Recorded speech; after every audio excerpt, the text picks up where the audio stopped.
ఈ మధ్యన మళ్ళీ చంద్రబాబు నాయుడు గారి మాటలు వింటుంటే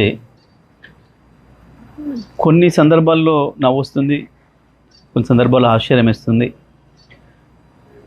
ఎందుకులే ఎందుకు వదిలేద్దాంలేమని చెప్పి అనుకుంటే కూడా కొన్ని సందర్భాల్లో ఎందుకో తప్పకుండా మాట్లాడాల్సిన అవసరం ఉందని అనిపిస్తూ ఉంది. చంద్రబాబు నాయుడు వాస్తవానికి ఏది ఊరికనే మాట్లాడాడు, దాని వెనకాల ఏదో ఉంటుంది. తెలంగాణకు సంబంధించి, హైదరాబాద్ అభివృద్ధికి సంబంధించి చంద్రబాబు మాట్లాడే మాటలు చాలా హాస్యాస్పదంగా ఉంటాయి. కానీ దాంట్లో ఏదో మోసపూరితమైన విషయాలు కూడా ఉంటాయి. ఎందుకంటే ఆయన నిన్న మొన్న మాట్లాడింది, మహానాడులో మాట్లాడింది, అసలు అది తెలంగాణకి ఏమాత్రం సంబంధం లేని కార్యక్రమం అక్కడ.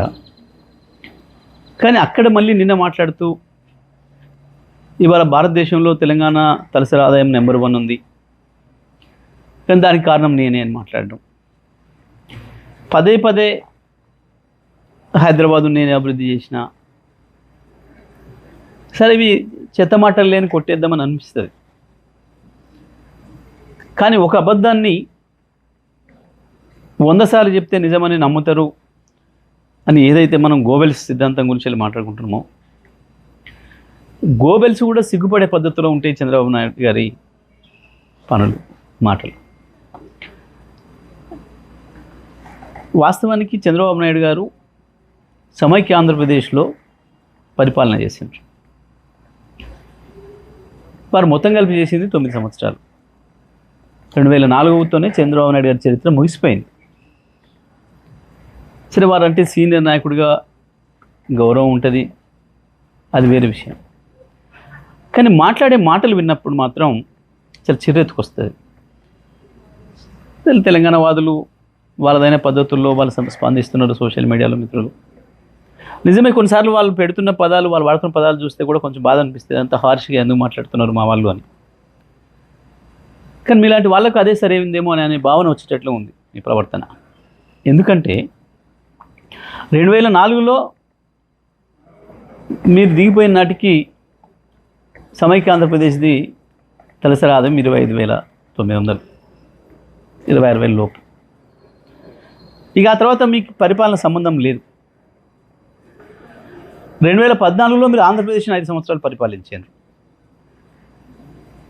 కేసీఆర్ గారు తెలంగాణ పరిపాలించిండు 2014 నుంచి 23 వరకు. మొత్తం భారతదేశంలో ఏ రాష్ట్రంలో రానటువంటి ఒక అభివృద్ధి ఒక్క తెలంగాణ రాష్ట్రంలోనే వచ్చింది. ఈ రంగం ఆ రంగం అని కాదు, ప్రతి రంగంలో అభివృద్ధిలో ఆకాశంలోకి దూసుకుపోయింది తెలంగాణ.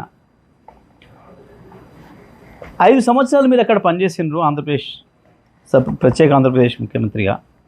అక్కడ పెరగలే ఆ పద్ధతుల్లో తలసరి ఆదాయం.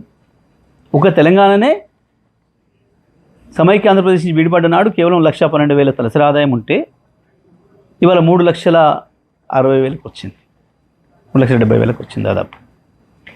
ఇవాళకి కూడా నీ ఆంధ్రప్రదేశ్ తలసరి ఆదాయం 2.5 లక్షలే. చంద్రబాబు నాయుడు గారు దీనికి సమాధానం చెప్పాలి. మీరు నిజంగా మీ పరిపాలన అంత గొప్పదే అయితే ఎందుకు మీరు ప్రత్యేకంగా పరిపాలించిన ఆంధ్రప్రదేశ్లో తలసరి ఆదాయాన్ని అభివృద్ధి చేయలేకపోయారు? ఆంధ్రప్రదేశ్ మీద మీకు ప్రేమ లేకనా? ఎందుకు లేదు 4 రోజులు ఉండి వాడుకొని పారేసే రాష్ట్రం కదా, మళ్ళీ ఎట్లాగా హైదరాబాద్లోనే వచ్చి డెవలప్ అయ్యి హైదరాబాద్లో కదా ఉండేది అన్న భావనతోనే ఏమనుకోవాలి మిమ్మల్ని?